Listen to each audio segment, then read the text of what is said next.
Nuevamente, los pronósticos de crecimiento de la economía se reducen.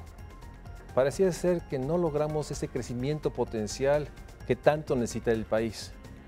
Nuevamente estamos en una realidad que el país necesita crecer urgentemente para generar empleo y el ingreso. Pero ¿cuáles son las razones económicas que evitan este crecimiento? ¿Por qué no se logra detonar este esfuerzo que permita que todas las regiones, no solo los lugares donde están las grandes empresas automotrices o otras, tengan el beneficio de estas inversiones? De eso hablaremos hoy en el Estudio de México Social. En 2008 se produjo en Estados Unidos de América una de las peores crisis económicas a nivel mundial. Las causas centrales que la originaron fueron la desregulación económica, los altos precios de las materias primas debido a una elevada inflación planetaria, la crisis alimentaria y energética a nivel mundial, la sobrevalorización de los productos, la amenaza de una recesión económica a nivel global y una debacle crediticia hipotecaria y de exceso de confianza en los mercados financieros. México fue el país que se vio más afectado por esta crisis, mucho más que cualquiera de las economías latinoamericanas. Las oportunidades de educación, empleo, vivienda y servicios de salud se redujeron. La tasa de desempleo pasó del 4 al 61% en el transcurso de julio de 2008 a julio de 2009. En una profunda revisión plasmada en el documento México frente a la crisis hacia un nuevo curso de desarrollo, se evidenciaron graves fallas de nuestro país en materia de estrategias de impulso nacional. 1. La vulnerabilidad externa. Una alta dependencia de la economía estadounidense, así como una escasa capacidad de respuesta de los instrumentos de la política económica. 2.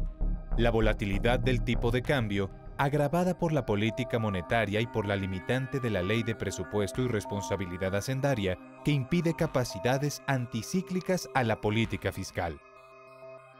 3. El inadecuado sistema de protección social, con deficiente cobertura y mala calidad para la ciudadanía. 4. La elevada dependencia fiscal de los recursos petroleros. 5. La migración y la informalidad como válvulas de escape al mercado laboral. Urge que el Estado mexicano revierta este escenario de inestabilidad a fin de que la política social haga frente a los compromisos pendientes y trabaje por un verdadero desarrollo económico en el marco del bienestar social. Quiero agradecerte mucho, Gerardo, que estés en el Estudio de México Social, porque han pasado 7 años desde 2008, 2015, un año emblemático por las metas del milenio, pero también emblemático porque 7 años en que nos dijeron que a raíz de la gran crisis de 2008 iba a haber un cambio en términos de mayor regulación, un cambio para evitar que pudiera suceder. El hecho es que me gustaría tu primera reflexión en términos de este balance. 7 años después de 2008, que es la gran, digamos, punto de inflexión de las economías y que acentúa algunas tendencias, ¿qué ha pasado? ¿Cómo podrías tú describir 7 años después de 2008? Bueno, en primer lugar, gracias por la invitación. Y yo creo que efectivamente es un momento interesante, pensando en que ya pasó un tiempo razonable, digamos, después de la crisis económica internacional de 2008. Ya algunas economías ya han logrado recuperarse. Estados Unidos ya está más o menos un poco en un camino de recuperación y empieza a discutirse cómo salir de este periodo de transición. Otros países no, particularmente algunos países europeos siguen con algunos problemas. Pero yo creo que aquí lo más importante es que la crisis internacional en la que se anticipaba que iba a haber una reconfiguración de la arquitectura financiera internacional, como se le llamó pomposamente, pues no ha ocurrido. Es decir, lo que ha ocurrido estos años ha sido una especie de salida de la crisis, ¿no? Un poco de reordenamiento en algunos países, algunos desbalances que había en algunas economías en particular, en algunas regiones del mundo, se han empezado a resolver, pero creo que los grandes problemas fundamentales que dieron lugar a la crisis de 2008 siguen estando fundamentalmente ahí. Y uno puede más o menos ver eso cuando uno entiende que el parte de la crisis fundamental, digamos, de lo que dio origen a la crisis fue, por ejemplo, los desequilibrios internacionales que hay. El hecho de que tenemos países con un gran superávit comercial que les permite acumular reservas de manera muy significativa. Es el caso de China, es el caso de Alemania, que es un país que sigue teniendo un gran superávit, y que otros países, por otra parte, tienen un gran déficit. Entonces hay un gran desbalance entre las grandes economías mundiales, y estoy pensando en Estados Unidos, Japón, China y Europa fundamentalmente, ahí sigue el desequilibrio fundamental que dio origen a muchos de estos flujos de capital que estuvieron buscando dónde asentarse, que dio origen a las burbujas financieras, a las burbujas inmobiliarias, no termina de resolverse. Y eso explica también por qué razón no termina de resolverse fundamentalmente la crisis. Es decir, si hemos logrado, si algunos países han logrado recuperar la cierta estabilidad, digamos, se evitó el colapso, la crisis que en algún momento empezó a ocurrir, se logró cierto orden. Pero es el caso de algunos países europeos, por ejemplo. Pero incluso algunos países europeos siguen estando al borde de una situación crítica, es el caso de Grecia, por ejemplo.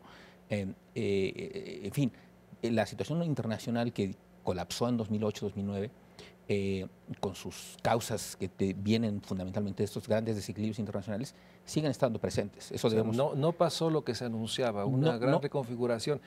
¿Por qué no pasó? O sea, algunos dicen que es porque los intereses finalmente financieros lograron, digamos, amortiguar o por lo menos no dar los pasos subsecuentes de mayor regulación, que finalmente era lo que se exigía en 2008-2009. Sí, creo que hay que distinguir dos cosas que hay aquí. Una parte es la parte de regulación, efectivamente, del sistema financiero, que requería realmente una reconfiguración completa y total y un poco también empezar a discutir algunas cosas menos ortodoxas. Por ejemplo, empezar a discutir cómo regular los flujos de capital, grandes flujos de capital en el mundo, los grandes fondos internacionales, en fin, si eso debe seguir funcionando como funciona hasta ahora, con toda la inestabilidad que pueden acarrear en caso de grandes movimientos, como ocurrió en su momento. Eso es por una parte. Y por otro está el lado de, pues también los países y sus políticas económicas y las regiones que tampoco están dispuestos a ceder. Es un poco lo que ocurre, por ejemplo, cuando pensamos en Europa, pues Europa no logró tampoco la reconfiguración que tenía que dar. Es decir, Europa sigue, sobre todo la zona euro, ¿no? Entonces la zona euro sigue estando con estos grandes problemas, digamos, gran heterogeneidad que caracteriza a la zona euro, a la eurozona, en donde tenemos, por un lado, un país como Alemania con un gran superávit que está creciendo a unas tasas razonablemente buenas, y por otro lado tenemos a los países del sur de Europa que se endeudaron mucho, que no están siendo competitivos, que están siendo atados por la moneda, la moneda común que tienen, y que no terminan entonces de resolver fundamentalmente sus problemas y que al mismo tiempo están sujetos a una serie de restricciones de política económica, pues derivados del orden que tienen ellos mismos, que se dieron a sí mismos con el Banco Central Europeo y con la llamada Troika, que es la que está de alguna manera determinando políticas al interior de la zona europea.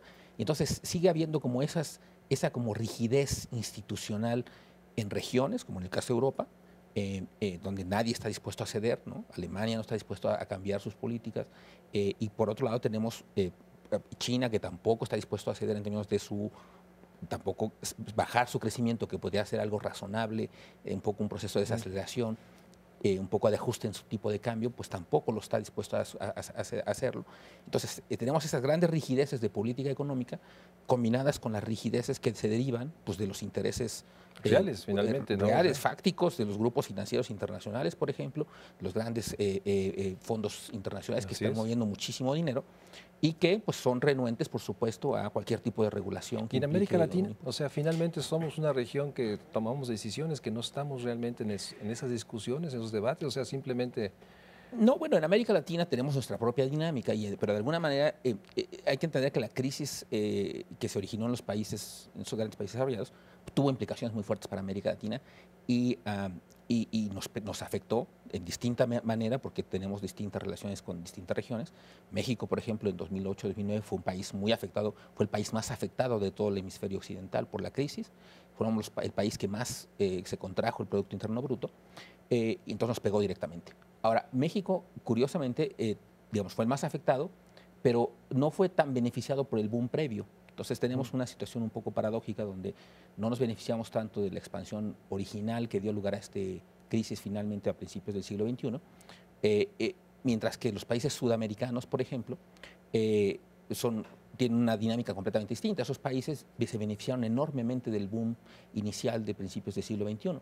Son países que crecieron mucho, basados sobre todo en la exportación de bienes conocidos como commodities, que exportaron muchos productos de este tipo, algunos a China, algunos a Europa. Materias primas, cobre, etcétera. Y entonces crecieron de manera muy significativa, se beneficiaron mucho, y que con el colapso de la situación económica, pues se contrajeron. Tenían ciertos mecanismos en algunos de ellos para que el colapso no fuera tan grave como en México, y han iniciado también parte del proceso de recuperación conforme se ha ido estabilizando parte del resto. Pero en términos del saldo neto 2015, tenemos nuevamente, las economías siguen sin crecer. En general, globalmente. Estamos entrando a una situación que de hecho algunos han llamado, quizá no necesariamente sea el término correcto, pero aquí lo han identificado como el estancamiento secular. Es decir, que vamos a estar entrando en una etapa de reordenamiento con bajo crecimiento. Ese es como se prevé un poco lo que puede pasar en el mundo en general.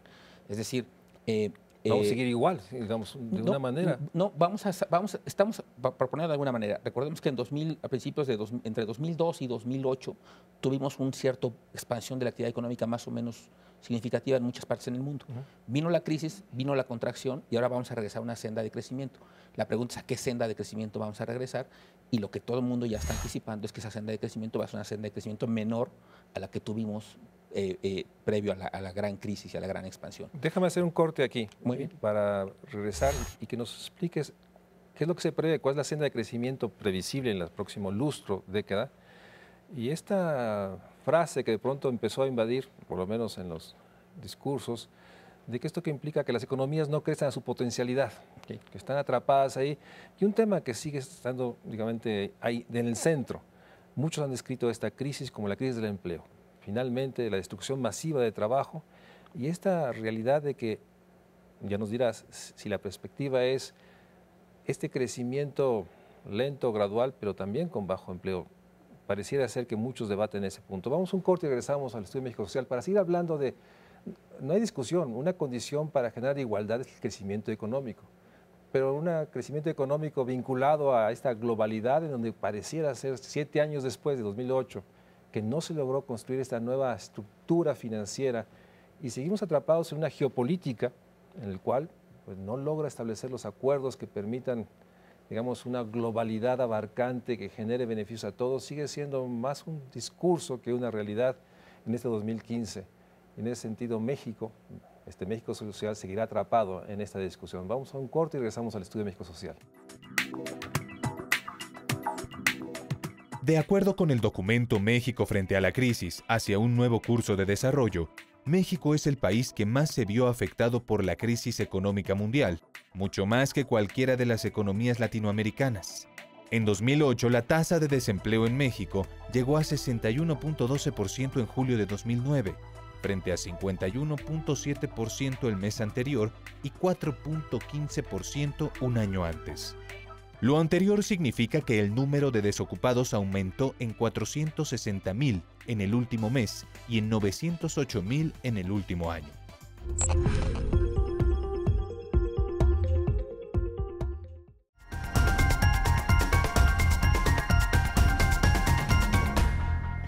Gerardo, siendo nosotros uno de los países de mayor vinculación o apertura, por una parte, algunos dirían que por esas mismas razones este próximo lustro deberíamos tener una ruta de crecimiento que nos saque de esta inercia o dijo recientemente la presidenta del Fondo Monetario, de esta mediocridad de crecimiento. Entonces, ¿cómo vincular este razonamiento de mayor vinculación, un mayor crecimiento, por lo menos fuera de la inercia, ¿sí? Y esto que nos dijiste hace rato, México no se benefició del proceso de expansión que hubo al principios del siglo. ¿Qué pasó? ¿Cuáles fueron las razones y por qué ahora sí podríamos esperar? ¿O tu perspectiva es que no, que México seguirá teniendo este crecimiento que en el fondo implica pues, no hacer la gran transformación de generar el empleo y todos los elementos esenciales para lo que llamamos aquí el México social? Explícanos esta paradoja. ¿Por qué México, siendo un país que cumplió con ortodoxia todos los grandes lineamientos, no se benefició a principios del siglo? Y si eso es una condición que va a afectar el próximo lustro. Sí, creo que eso es un tema muy interesante porque de alguna manera plantea la pregunta de si el modelo de crecimiento que estamos siguiendo, de desarrollo que hemos venido construyendo en los últimos años, ha sido el correcto.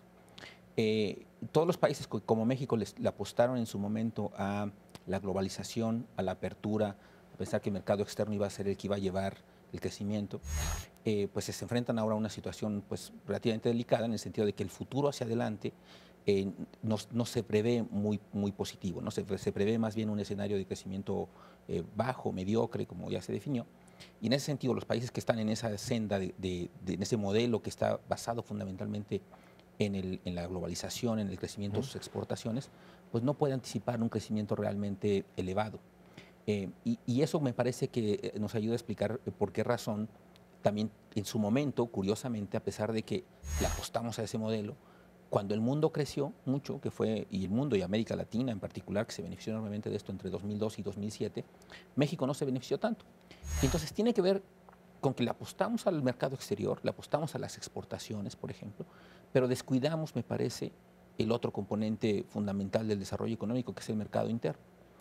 Entonces, hacia adelante creo que el depender de lo que pase en el resto del mundo pues nos pone en una situación, en un predicamento, porque pues ese resto del mundo no va a crecer, se anticipa ya que no va a crecer suficientemente rápido. Y cuando pudimos haberlo hecho tampoco crecimos, precisamente porque descuidamos el otro elemento del otro motor de crecimiento. Es decir, una economía pues se puede mover con base en dos motores, el motor externo y el motor interno. Nosotros lo que no hemos prendido en los últimos ya casi 3 décadas es el motor de crecimiento interno. Tenemos un motor de crecimiento interno que no está funcionando y que entonces incluso cuando hubo una posibilidad de crecer, que fue el principios de este siglo, pues también esa falta de crecimiento, de dinamismo de la economía interna nos retuvo, digamos, y no nos permitió despegar como otros países sí lo lograron hacer. Y eso tiene que ver primero tenemos que entender que es el mercado interno. El mercado interno es fundamentalmente, está compuesto por 3 elementos, podríamos decir. El consumo de los hogares, la inversión de las empresas y el gasto que hace el gobierno. Si esas 3 cosas no despegan, entonces difícilmente tendremos un motor de crecimiento interno. El gasto de los hogares no está creciendo suficientemente rápido, no creció en esas últimas 3 décadas, pues simplemente porque los salarios reales, como lo has discutido en muchos otros programas acá, se han mantenido estancados en los últimos años. Entonces, mientras los ingresos de los hogares se mantengan relativamente estancados, no hay manera de poder. Pues no hay manera de que crezca el consumo. Tenemos un mercado interno muy débil, pues en el que tenemos la mitad de la población en situación de pobreza, una quinta parte de la población en situación de pobreza extrema, y eso lo tenemos así desde hace 20 años. En la medida que tenemos eso, que no sube la capacidad de compra de esos ingresos, pues tenemos esa debilidad en el lado del consumo privado de los hogares mexicanos.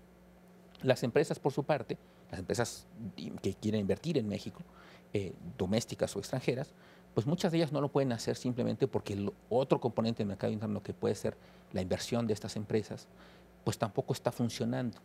Y no está funcionando pues por varias razones, pero una de ellas tiene que ver con la falta de acceso al crédito, por ejemplo, que ese es un gran problema de la economía mexicana.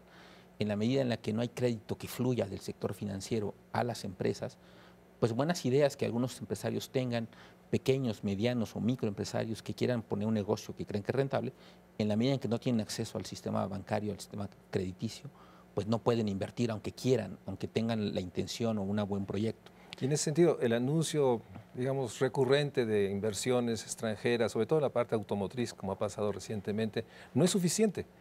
O sea, no logra generar realmente, más allá del anuncio, pues realmente esta dinámica del sector privado que logre dinamizar la economía. No, y no es suficiente por una razón, que bueno que pones el ejemplo del sector automotriz, que es un ejemplo, es un caso que a mí me ha interesado mucho últimamente, y que efectivamente cuando uno ve por los anuncios recientes, parecería que es un sector donde tenemos un gran boom, un gran expansión.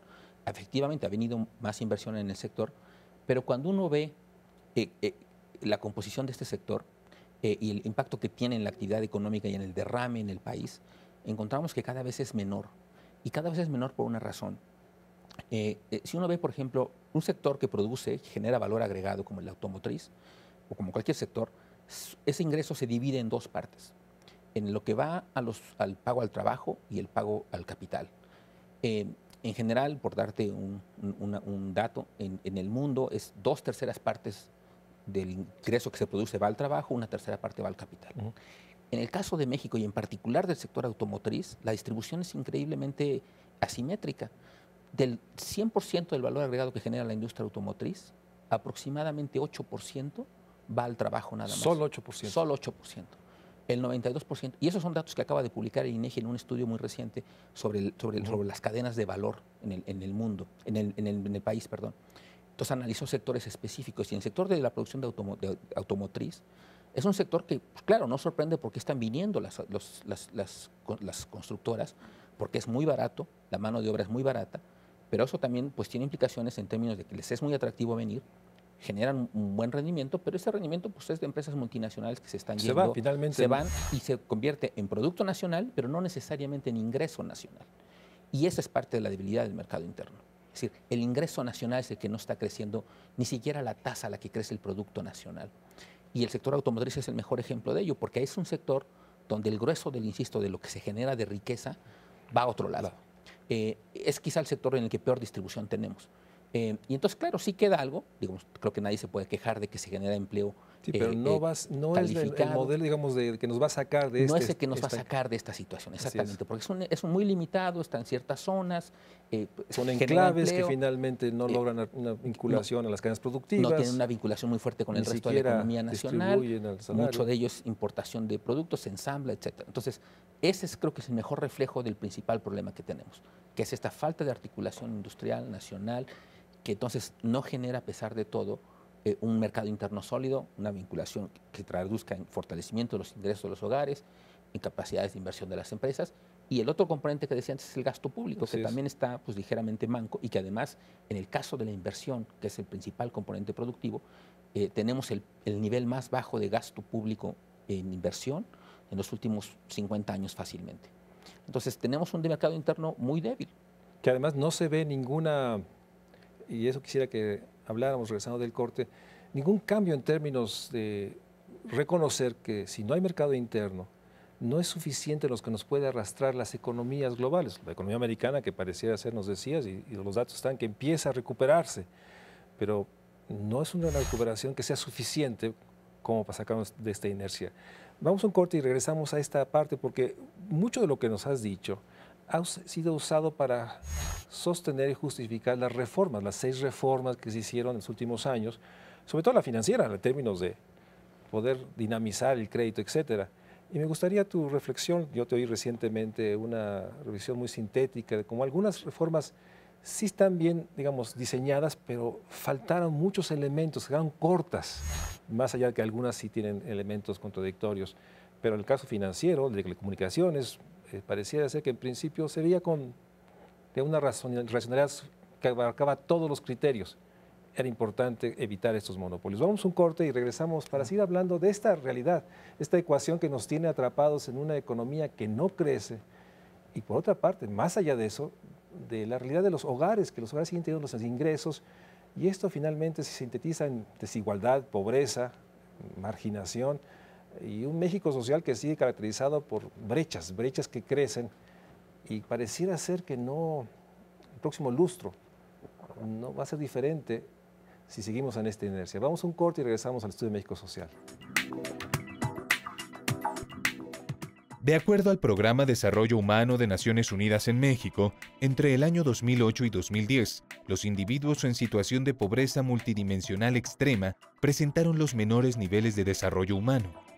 Podemos observar que, a diferencia del segmento de la población menos vulnerable económicamente, la pobreza aumentó para las personas con pobreza extrema y con pobreza moderada, 0.005 y 0.001% respectivamente.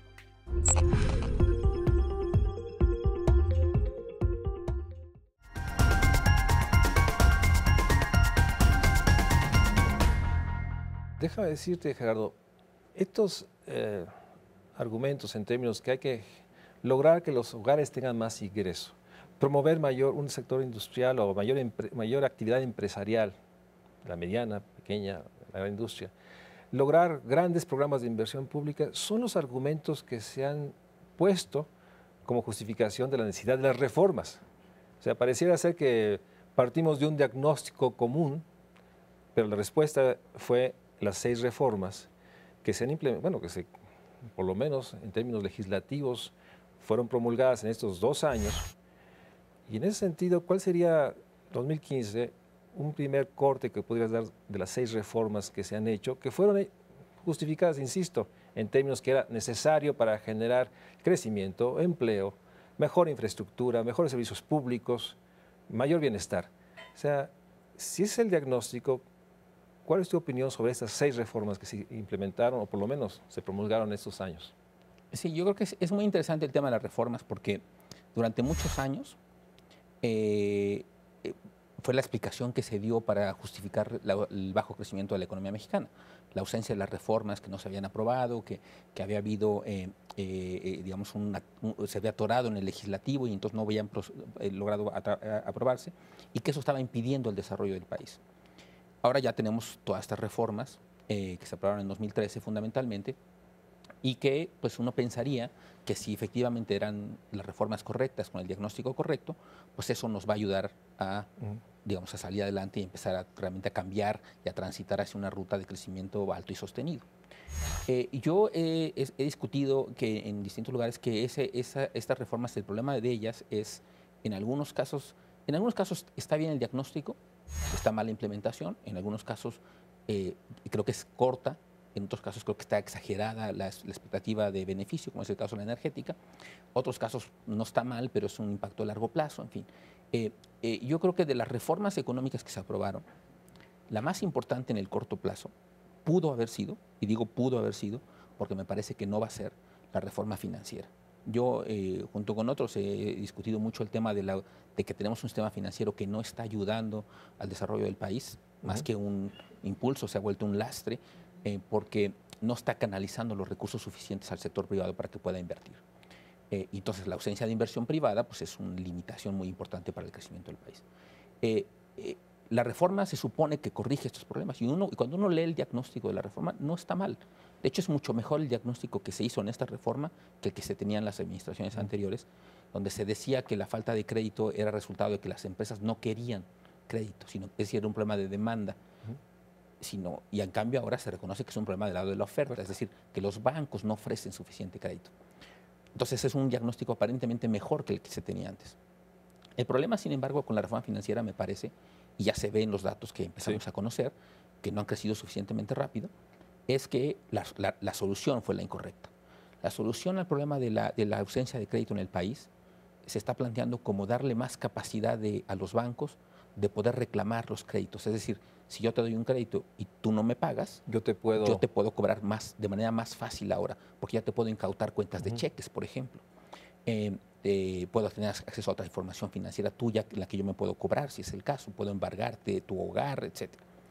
Entonces, parecería que el problema es un problema de que los bancos no otorgan crédito porque no tienen los instrumentos para recuperar. No tenían instrumentos para recuperar. Ese no es el problema. El problema, la razón por la que los bancos no prestan, por ejemplo, por dar un caso concreto, es simplemente porque no les conviene prestarle a una empresa cuya actividad productiva puede ser relativamente riesgosa, cuando pueden seguirle prestando, por ejemplo, a los consumidores que pagan tasas de interés que son casi del triple. Las tarjetas de crédito, que con eso tienen suficiente tarjetas de crédito de 40%, justificar sus ganancias anuales. 40-50% de tasas de interés en una economía con un nivel de inflación de 4%, es una tasa realmente exagerada, que les da grandes rendimientos a los bancos, y uno lo puede ver, los bancos más rentables son los bancos que prestan al consumo, crédito al consumo. En la medida en la que los bancos sigan teniendo la posibilidad de hacer eso, pues no tienen ningún incentivo a prestarle a las empresas privadas. En la medida en que los bancos sigan teniendo la capacidad de tener además, otorgar préstamos al gobierno federal, a los gobiernos estatales, municipales, que son préstamos relativamente seguros, con lo que de alguna manera equilibran su retorno muy elevado con los créditos al consumo, con bajo riesgo con los créditos a los gobiernos. Entonces no tienen por qué, digamos, no tienen ningún incentivo a prestarle a las empresas. Para poder modificar su comportamiento. No hace nada, y eso es un caso muy particular de México. Es decir, no es un problema, mucha gente piensa que es un problema de que estos bancos son propiedad de extranjeros y que están aprovechándose la situación. No, esos son todos los bancos mexicanos y extranjeros, y que son completamente diferentes su comportamiento a lo que hacen en otras partes en el mundo, lo cual tiene que ver entonces con la legislación doméstica y con los incentivos a los que se enfrentan en el país. Y los incentivos que se enfrentan son a los que decía antes. No tienen ningún incentivo a prestarle al sector, a los empresarios que quieran invertir, mientras le sigan pudiendo prestar a un individuo que quiere consumir porque tiene restricciones de liquidez, tiene un ingreso bajo, quiere comprarse una televisión, lo cual es muy respetable, y está dispuesto a pagar un interés de 40% por ese préstamo. Entonces, en la medida en la que eso pase, en la que no esté regulado eso bien, que cobran además los bancos comisiones por todo tipo de actividades, muchas más comisiones de las que cobran en cualquier otra parte del mundo, todo eso genera una falta de incentivos para que el sistema financiero mexicano haga lo que tiene que hacer y haga lo que hace en cualquier Entonces, parte no podríamos del mundo. contar con este elemento, digamos, para dinamizar y generar, sacar a la economía y generar el empleo de esta inercia. Exactamente. Y por otra parte nos dices la energética sobre expectativas en una situación de mercados globales muy difíciles. Las telecomunicaciones, que pareciera ser que esta idea de tener más competencia, bien vista, pero en el proceso pareciera ser que el Estado perdió instrumentos de regulación, ¿no? La educativa, que nadie discute, que el Estado debe recuperar, digamos, los espacios que han sido cedidos a muchas estructuras que no lo garantizan la calidad.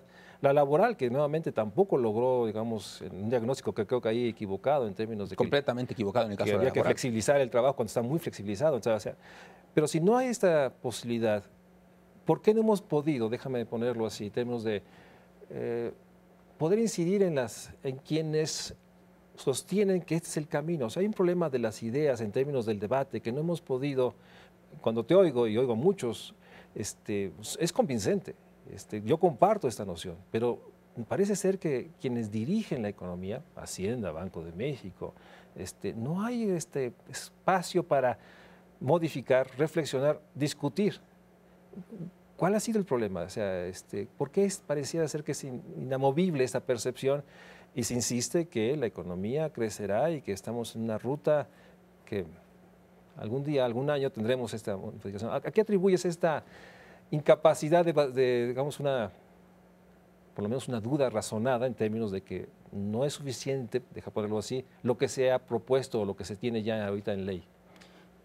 Es muy interesante eso que preguntas porque me parece crucial para entender en dónde estamos y hacia dónde podemos ir. Efectivamente, creo que ha habido una ausencia de un debate intelectual serio sobre esta materia. No es que no se haya planteado, simplemente es que no se ha dado el debate, es decir, hay una especie como de dos diálogos, dos monólogos que no hay intercambio de ideas.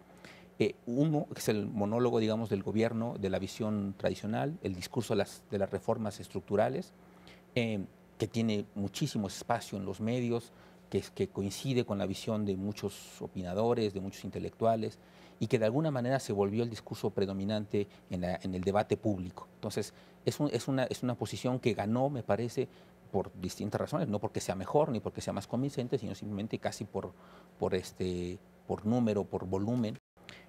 Otros que hemos planteado una visión alternativa y que tratamos de discutirlo, pues no hemos tenido tantos espacios posiblemente, y entonces ahí ha habido como una relación muy asimétrica en la discusión. Ahora, pero yo creo que estamos llegando a una situación en la que eso tiene que cambiar, por una razón muy simple. El argumento de las reformas estructurales, pues tenía hasta cierto punto, se le podía dar un cierto, que es lo que pasó, me parece, con algunos, con muchos que le dieron cierto, digamos, el beneficio de la duda, porque pues, como no se habían aprobado, pues a lo mejor había que aprobarlas y ver si funciona. Ya se aprobaron. Estamos ya a 2 años de haberse aprobado y pues vemos que los resultados no son necesariamente los que se habían planteado, los que se habían ofrecido. Ya el discurso de que las reformas es la solución a los problemas del país ya no podrá continuar dándose como hasta ahora. Es decir, sí se tendrá que replantear.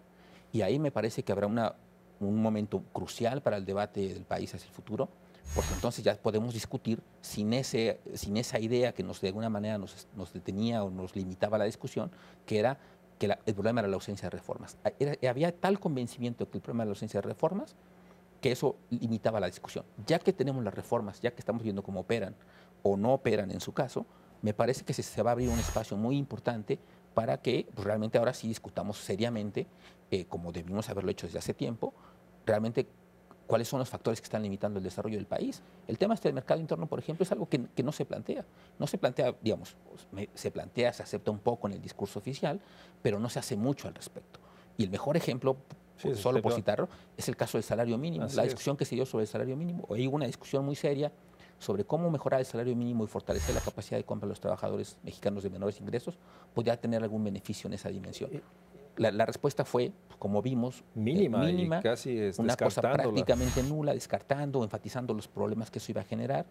Entonces en los hechos no se está dando ninguna apertura en la discusión, pero me parece que eso ya no va a poder continuar. Digamos, O sea, sí ves que en esta realidad, como diría Cordera, esta subversiva realidad va a imponer que se tenga que revisar incluso otras ideas que van más allá de las reformas, ante la evidencia que 2 años después muchas reformas están, digamos, con grandes problemas de implementación o coyunturas adversas, como puede ser la energética, y eso podría abrir. Dejaría un corte porque entonces me gustaría que si esa coyuntura se va a abrir, ¿cuáles serían para ti las grandes líneas de discusión que habría que promover? Porque hay una realidad y últimamente el tema de la desigualdad se puso en el centro y incluso todos los documentos, digamos, de organismos internacionales sostienen que el gran tema es la desigualdad, y no solo la pobreza. Y creo que en México empieza a permear esa idea. Entonces, me gustaría que pudiéramos delinear en este último espacio del programa las grandes líneas de reflexión que deben darse en la urgencia nuevamente de que el crecimiento sigue siendo muy bajo y las cifras que tendremos pronto sobre pobreza, más allá de discusiones, nos arrojan un país profundamente desigual en que las brechas crecen. Y eso que debería preocupar a quienes hoy sostienen que lo que se hizo es suficiente para llevarnos al crecimiento. Vamos a un corte y regresamos al Estudio de México Social para hablar sobre esta posibilidad de que ante la dramática realidad de que la economía no crece, que siguen cayendo los empleos, que el consumo de los hogares sigue siendo muy reducido y todas las digamos, evidencias en términos de enfermedad y de muerte y de dolor siguen estando ahí, puede ser que haya un momento para abrir la discusión. Vamos a un corte y regresamos al Estudio de México Social. De acuerdo con el documento México frente a la crisis hacia un nuevo curso de desarrollo, después de la crisis de 2008, las altas comisiones de la banca comercial aplicó al consumo de las familias, así como a los intereses que cobran algunas instituciones de préstamo al consumo, las cuales son de 4% mensual. Esto da cuenta de que los consumidores mexicanos se enfrentan en una situación de debilidad asimétrica a los agentes financieros muy poco regulados.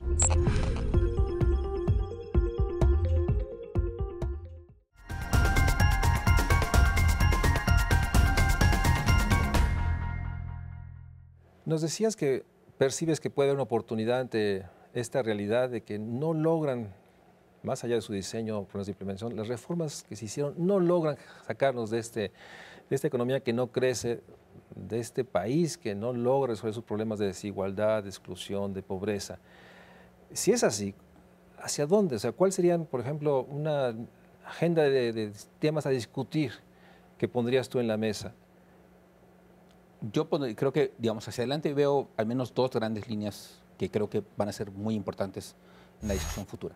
Uno es el tema de la desigualdad en general, como un elemento que no solo ya puede ser un objetivo, reducir la desigualdad, sino incluso pensar en el efecto que esto tiene como limitante del crecimiento económico. ¿Tú sí crees que hay conciencia de que, bueno, CEPAL lo dice muy claramente, ¿no? Hay que igualar para crecer y crecer para igualar. O sea, ¿sí crees que empieza a permear esta idea de que es uno de los grandes limitantes del crecimiento que se requiere?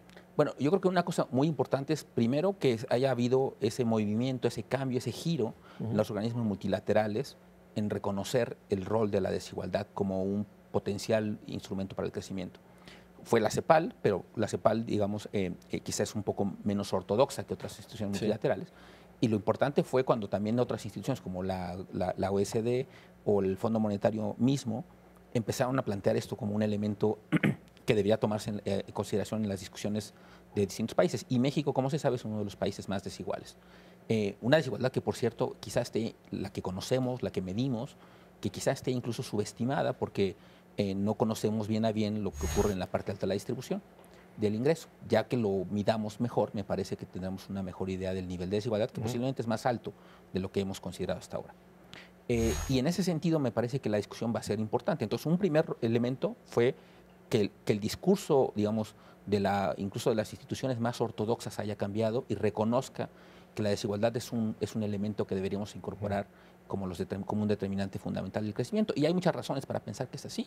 En la medida en la que efectivamente se combina además desigualdad con pobreza, como es el caso de México, pues sí tenemos esta baja capacidad de compra de los hogares, pero también cómo eso afecta en las decisiones de muchos tipos. Por ejemplo, de inversión en educación. Hablábamos hace rato de la reforma educativa Pero el problema de la reforma educativa es que se centró fundamentalmente en la educación básica. Parte del problema que tiene el país es una ausencia de inversión suficiente en educación media superior y superior.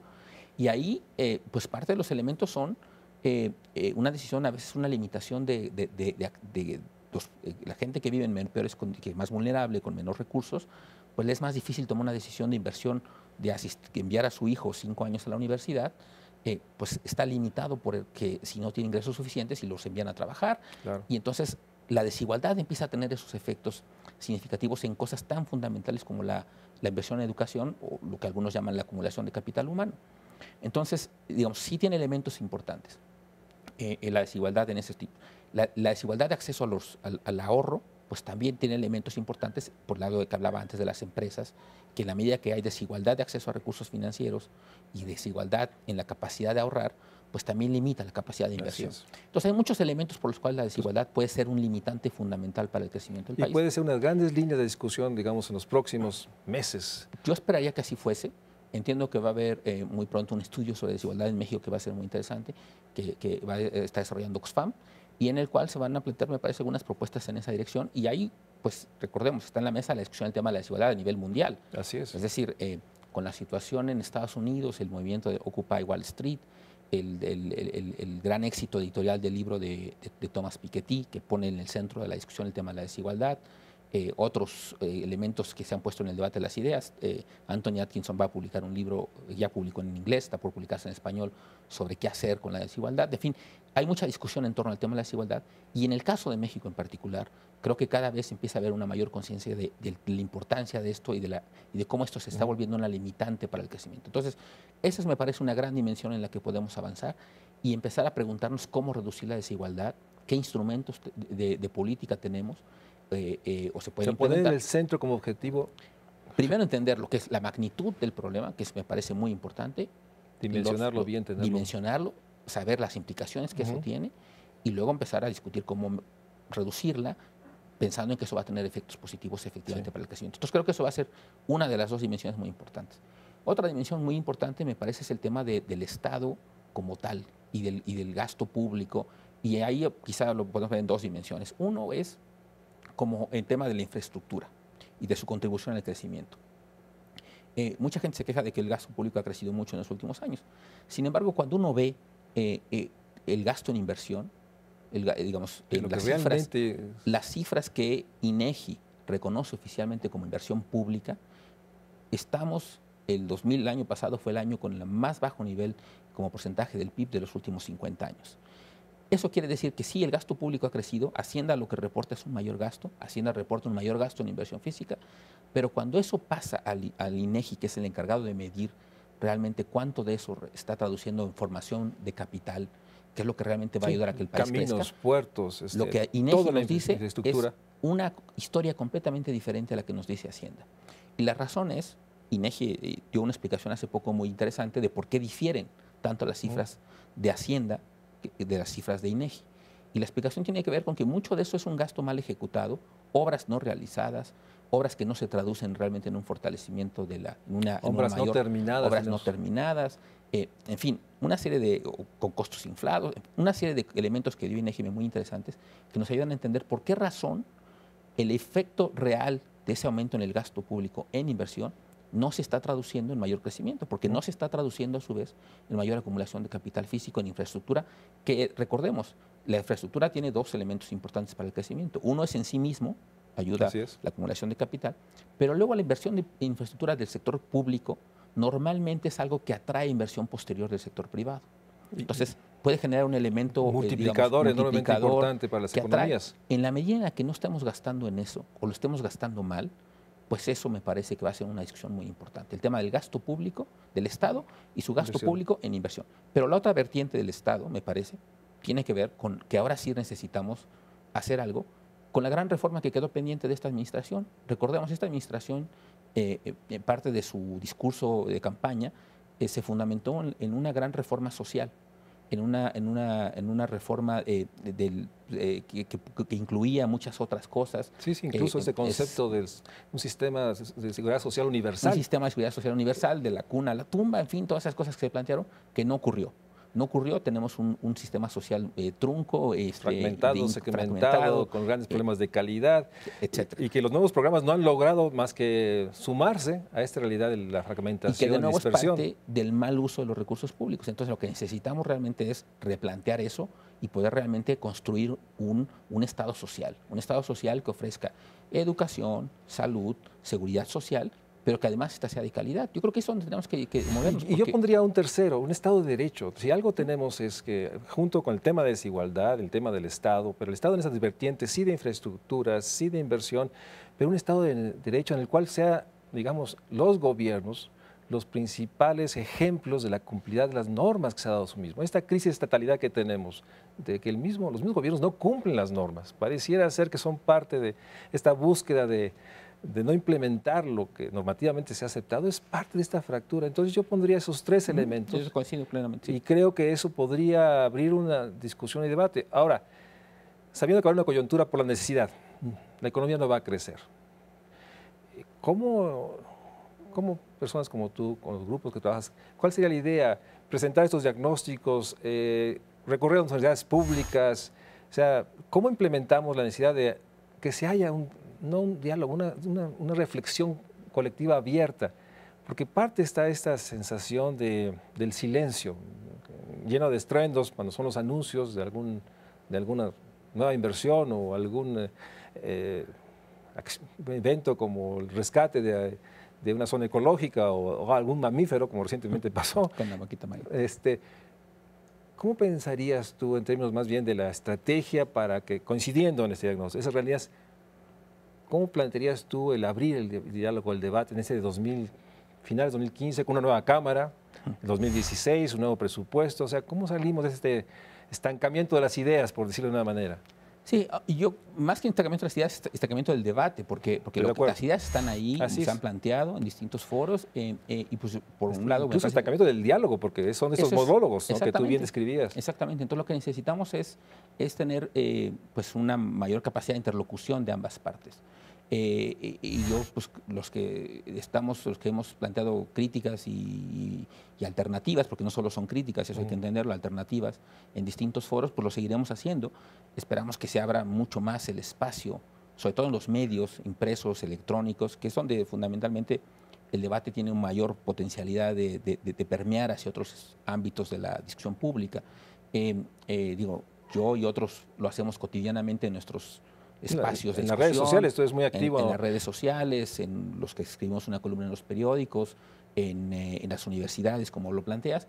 Seguiremos dando la discusión ahí, pero sí creo que es importante que se empiece a dar un debate, pues también a otro nivel, pero sobre todo una gran interlocución. Necesitamos de alguna manera que efectivamente la interlocución sea real, es decir, y yo creo que ahí sí la realidad terca como es, pues de alguna manera va a forzar a ese debate. Y creo que en ese caso, en ese sentido, invito a la ciudadanía que esté pendiente de esto y que participe lo más posible, porque me parece que ahí, en la discusión, en la participación ciudadana, en efectivamente entender cuáles son verdaderamente el meollo del asunto, por qué razón no crecemos, la importancia de la desigualdad, de la pobreza, de la exclusión, la marginación, etcétera, cómo necesitamos combatir todo eso y cómo lo que estamos haciendo hasta ahora, creo, no ha sido necesariamente suficiente y no necesariamente en el sentido correcto. Entonces, seguir planteando la discusión en esos términos. Y llevar el debate. Recientemente decía Orlando Cordera en el Estudio de México Social, necesitamos obviamente ampliar el debate a todas las universidades públicas y privadas, necesitamos los congresos, los congresos locales, tratar de llevar en esos espacios plurales, diversos, la reflexión de estas ideas.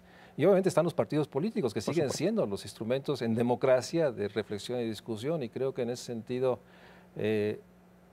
lamentablemente, la coyuntura va a obligar, porque la realidad es de que no crece la economía, la desigualdad es mucho mayor, como muchos creemos, que lo que existe, la pobreza, la marginación, la exclusión, la discriminación, por hablar de las agendas, no se conmueven y no se mueven, y en el fondo está que no hay el empleo ni el salario, que finalmente es el núcleo duro finalmente de esta realidad, de este México social.